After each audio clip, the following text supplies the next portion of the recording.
Good afternoon. This is Larry Stevens, pastor at North Star Church, and this is today's motivational podcast.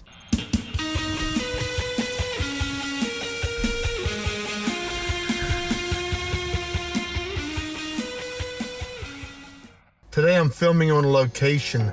I have just left my doctor's appointments for my arm, and for many of you know I had surgery on my arm, and so it's doing well. I got a good report, which is great.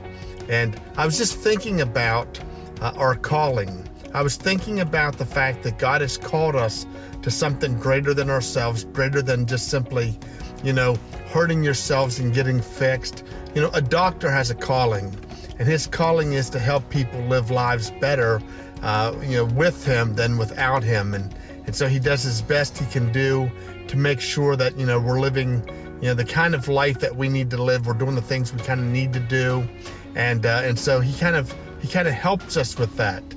My doctor, Dr. Carls, he found that I had an impingement in my shoulder. My bone was growing down into the nerves. And so every time I would move my arm, that bone would go down and it'd hit the nerves, and it would cause me to have lots of pain.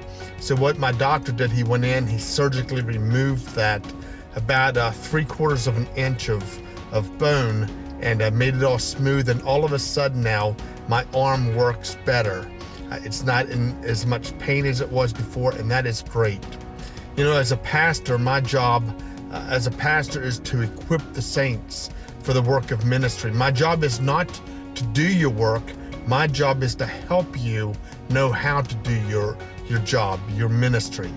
And so, one of the things that God has called me to do is to do things like these podcasts in order to help you to think through, how it is that I'm supposed to do what God has called me to do. And so, today I kind of want to talk about your ministry and what God has called you to do. And so with that, I just want to say to you, you have a ministry that God's called you to. And whether you're at a doctor's office, whether you're a stay-at-home mom, whether you work in a factory, whatever it is that you do, wherever God's placed you, that is your mission field. And God has strategically placed you there in order for you to, reach people who are far from God, who or people for whom Jesus died. And so He's placed you there in order to be, a beacon of hope and light and life to other people. For some people, the only Jesus that ever sees you. And so the question that I have for you is this: what kind of Jesus are they seeing? As you go about your work day and things get hard and things don't work out the way you want them to, and people say things and maybe you don't think they're true.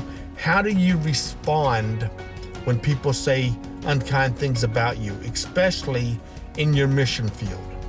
Because if you respond properly, then God can use that to glorify Himself. But if we respond, not properly, then what happens is the enemy uses that to destroy your testimony. And so we don't want our testimony destroyed. We want God to, have His way in our lives. And so the thing that I would say that we need to do is we need to remember, we need to be cognizant every day that we're on a mission field. And we're on a mission for God, and the way that we act in our mission field matters. The attitude, the things that comes from our mouth, the way that we handle ourselves during stressful times, it really does matter. It matters to God, and it matters to other people. So let's just make sure today that we are keeping our emotions in check, making sure that we remember that we don't work for men, that we work for God. And if we'll do those things and look for opportunities to share the love of Christ in our environment, I believe that it can be the most effective day you've had yet this year. God bless.